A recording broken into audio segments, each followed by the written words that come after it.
Hi again. This is the third part of a test of courage, and it gets a little intense. Also, I do not own the Haikyuu characters and this does not accurately represent the Haikyuu characters. Hope you enjoy the video. With Atsumu and Hanamaki. Atsumu and Maki were sitting under a tree talking while the rain had started falling down. You need to not look like Samu as much. We're twins? Yeah, but you wear your hair opposite each other and use your twinness to get out of certain situations. So? Well, if you want to stop getting in a lot of the awkward situations you talk about, chan your appearance from his. Nah. I like how I look and he likes how he looks. We chose how we wanted to look. Alright then, I was just saying. This storm doesn't seem like it's going to let up anytime soon. Well, hopefully the hotel will send some people after us if we stay out here long enough. Maybe. Can't you just agree with me? Huh? Are you trying to pick fights with me? No, but you are really irking me. Oh really? I'm sorry, but you irk me too. Well sucks. Stop being irked. You stop first. No, you. I swear to. Maki was interrupted by the sound of a loud creaking. What was that? Thunder. Does thunder make the same sounds as a house now? You asked. Yeah, and I was expecting a better answer. Maki sighed loudly as Atsumu rolled his eyes. So you can talk to me like that, but I can't do the same. I don't talk to you like that. Yes you do. No I don't. Yeah, you treat me like how you treat Oikawa. I don't think so. And if I do treat you like Oikawa, then you're treating me like Osamu. Not likely. Really? Arguing with me, picking fights with me, disliking all of my ideas.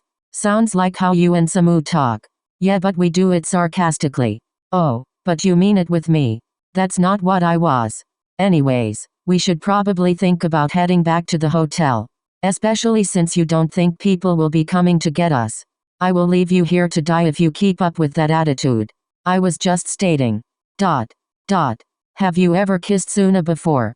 What? Well, Sakusa has kissed Samu. You've kissed Kita, so I want to know if you've ever kissed Suna. No, I haven't. That would be weird. Damn. However, Suna and Sakusa have kissed. Really? Of course. How? I don't exactly know. How do you not know? Samu and I walked in on them kissing. There were others in the room and a bottle in the middle of them, so hopefully spin the bottle. I'm surprised Sakusa plays that. That's the whole thing. I didn't think he did. Was Komori in the room? Yeah, behind Sakusa. Sakusa wasn't playing spin the bottle. Komori pushed him into the kiss. How did you know that? Watery, who got it from Akaji, who got told by Komori. Oh, I guess this was before Suna and Osamu were official. You just get all the gossip, don't you? Well yeah, but so do you. Maki smiled as a loud creaking noise was made again. The two looked around them and only saw trees around them, nothing that could creak. Sounds like a house settling. Yeah. Creepy, especially with as little light we are getting. Yeah. Are we even competing for the test anymore? Well, that's why we're still here, isn't it? Because you didn't want me chickening out. Yeah. The two heard the creaking as Maki finally stood up, trying to see if there was a house nearby or something wooden that could creak. It's getting to be louder and more often as the wind is blowing. Yeah, it's almost like wooden sounding. Maki, trees are wooden. Thick. Dead trees can fall with strong winds. We have to get out of here. Atsumu. Maki reached his hand out to help Atsumu up as they heard a loud sounding crack. The tree to the left of them broke at the trunk. They watched in horror as the tree started falling towards them, and it quickly landed right where they were. With Suna and Aona. The two were still staring at the ceiling, which had made a loud noise. That doesn't sound good. No. We can't leave though. Lightning. Exactly. We could definitely get struck by lightning in the field. But the house could collapse at any moment, especially with that wind picking up. So we don't have the best odds either way. House. Yep, the house is the temporary best option, but we really should try and figure out what to do. Suna. Yes? Are you going to let me speak? But you have been? I've said 6 words. Weird. I could have sworn we were having a full conversation. We were. Anyways, what is the next plan of action? I don't know. Me neither. Maybe the forest where Atsumu and Maki went. Too long. Yeah, we would be out in the open too long. We could try our best to make it back to the meeting spot. We ran. Yeah, we ran to get here, so getting back there would also be dangerous. The house made another loud cracking noise as the two of them could have sworn to see the walls swaying. We can't stay here. We can't go either. We have a better chance of getting crushed than getting struck with lightning. No emergency responders. Yeah, I know that if we were to get struck by lightning it would most likely mean death. Since the first responders are over an hour away. Stupid. Yeah, it was stupid to do this test, especially when no one checked the weather. The others? I hope the others gave up already, since it would have been stupid to stay in their places. Futakuchi. Futakuchi is fine. He's probably at the hotel getting people to come find us. Samu? I don't know. The twins and Sakuatsu went with Maki and Matsun, who don't want to lose the game they started. The worst thing is, the forest seemed to have a lot of dead trees, so with this wind it isn't safe. I know. And the cave is rumored to be connected to the ocean at some part of it. How do you know? I heard some locals talking about how pretty the cave was. You wanted Samu to go there.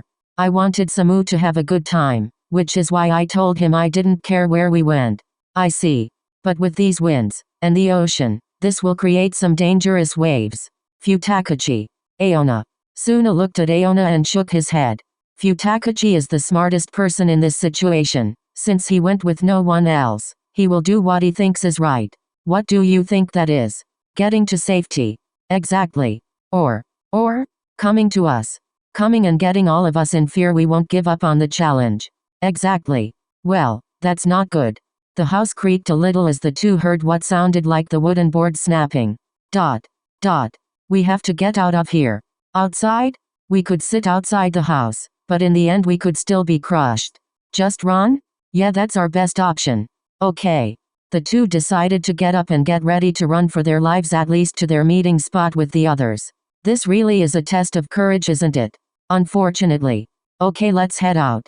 The two started walking to the door as they heard crumbling behind them. It's getting knocked over. Let's go. Aona got interrupted by the immediate pain and lowering of his foot falling through one of the floorboards. Aona. Suna grabbed one of his arms and tried helping him out. Get out. No. Suna.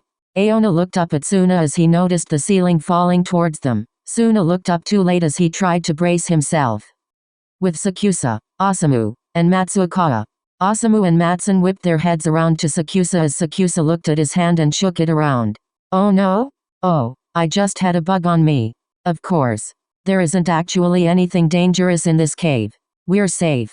I doubt it, but that could just be me. No, I agree with you. Something's off. Really? Like what? Like the cave walls being damp. We're by an ocean. The fact that you can smell the ocean. We're by an ocean. Next thing you're going to tell me is that you can see the ocean. We're in a cave.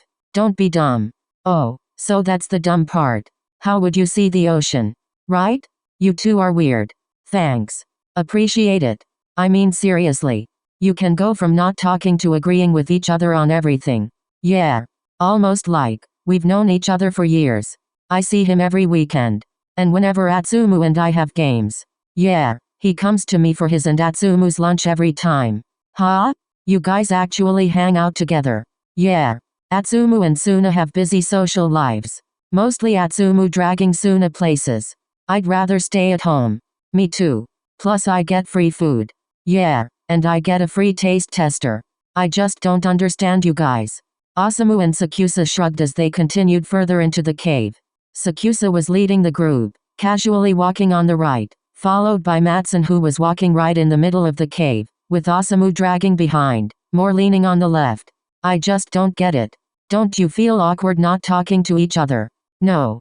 Not usually. It can actually be more awkward to talk. Yeah. I just can't agree. And that's okay. You're more comfortable with talking. Which is why we're talking more. You guys can go back to being silent. I don't want you to feel like you need to. The three continued deeper into the cave as something became very apparent to them. Okay. Yep. We need to talk. Or at least narrate us. You're exuding awkwardness. It's not me, it's you guys.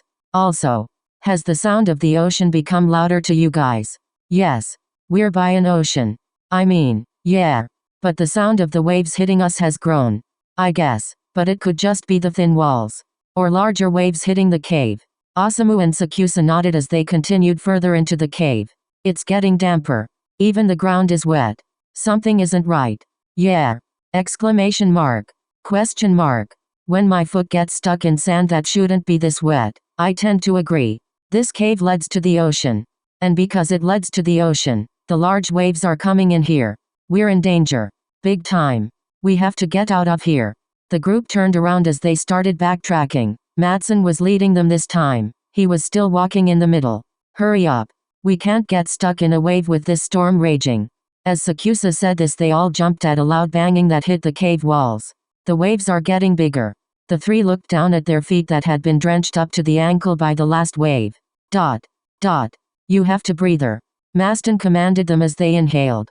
Stop freaking out and start walking. But. Note. We are walking. Atsumu and Sakuatsu nodded as they were about to continue forwards, when a louder crash came from outside. Shit. Matsuhana turned to yell at Atsumu and Sakuatsu again, when his jaw clenched, watching as a flood of water was raging towards them. Hold your breath and hang on. Matsuhana yelled as Sakuatsu and Atsumu threw themselves against the cave walls as a huge wave of water came at them. With Futakuchi. Futakuchi was back at the meeting spot, waiting for any one of the people he was with to come back. Come on. Come on. Someone, please come back. Futakuchi was drenched down to the bone as he shivered in the rough winds. Anyone. Come on. You can't all be that stupid. Please. Futakuchi held his hands close to his mouth as he blew on them to warm them up.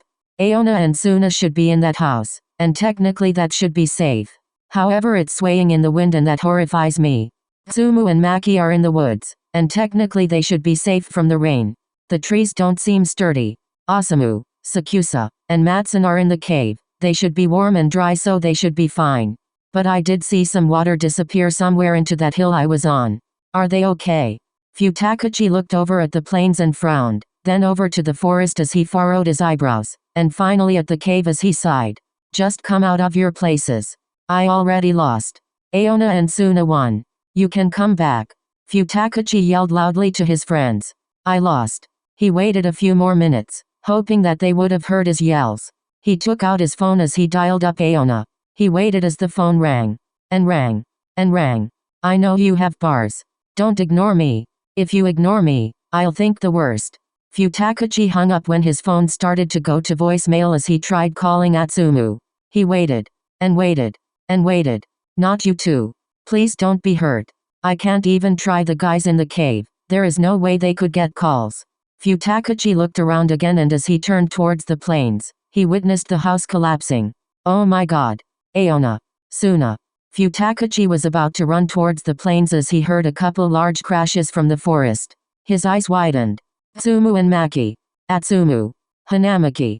He hoped for a response, knowing that it was unlikely, but was instead met with only the sound of rain and wind and the occasional thunder. The cave better not collapse, or else.